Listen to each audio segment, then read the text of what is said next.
شماره 6. در اینجا شما عکس این هموطن افغان ما را میبینید که چهره شبیه جاسون استاتم، هنرپیشه سینمای هالیوود می باشد. شماره 5. طوری که این تصویر را میبینید، در طرف راست تصویر آقای براد پیت، یکی از مشهورترین ستاره های هالیوود یعنی سینمای آمریکا می باشد، و تصویر طرف چپ یک مرد افغان است که چهرهش دقیقاً شبیه آقای براد پیت می باشد. هنوز معلوم نیست که این عکس مرد افغان در کجا و چه وقت گرفته شده است، اما اخیراً در اینترنت بخصوص در توییتر این عکس غوغا برپا کرده است. امیدوارم که هویت این هموطن ما معلوم شده تا اینکه بتونه از طریق چهرهش نقش دوم آقای براد پیت را در سینما بازی کند.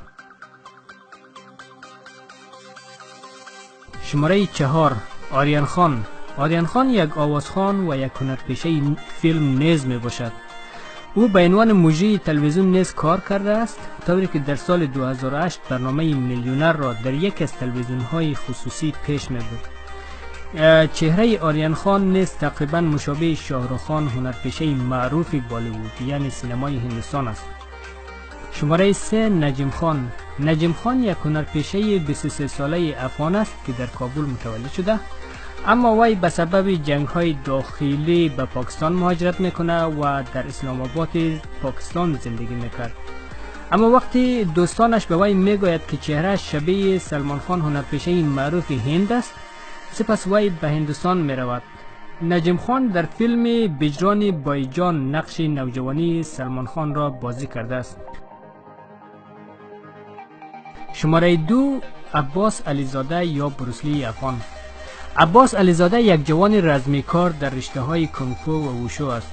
رسانه های اجتماعی و مردم افغانستان و جهان او را به خاطر شباهت ظاهریش به بروسلی، هنرپیشه و رزمیکار افسانه‌ای جهان، او را به بروسلی افغانستان میشناسد. عباس علیزاده آرزو دارد که یک روز بتواند در سینمای هالیوود نقش بازی کند. عباس علیزاده تا هنوز به کشورهای مختلف جهان سفر کرده است و در بعضی از فیلم ها که تا هنوز در بازار عرضه نشده است نقش بازی کرده است. و شماره 1. پسر افغان یا ترامپ پاکستانی. اخیراً رسانه های پاکستانی ادعا کردند که این پسر کوچک افغان شباهت زیاد به ترامپ رئیس جمهور آمریکا دارد.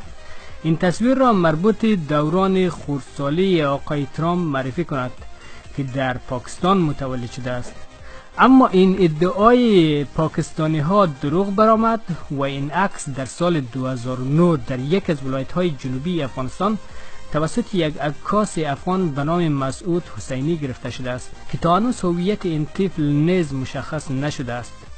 با تشکر و سپاس از همه شما دوستان عزیز که تا این لحظه با ما بوده اید. امیدوارم از این ویدیو لذت برده باشید، به امید روزی که در وطن عزیز ما افغانستان صلح بیاید و ما هم یک خوشی واقعی را تجربه کنیم و شاهد پیشرفت افغانستان باشیم. تا ویدیوی بعدی شما را به خداوند کریم میسپارم.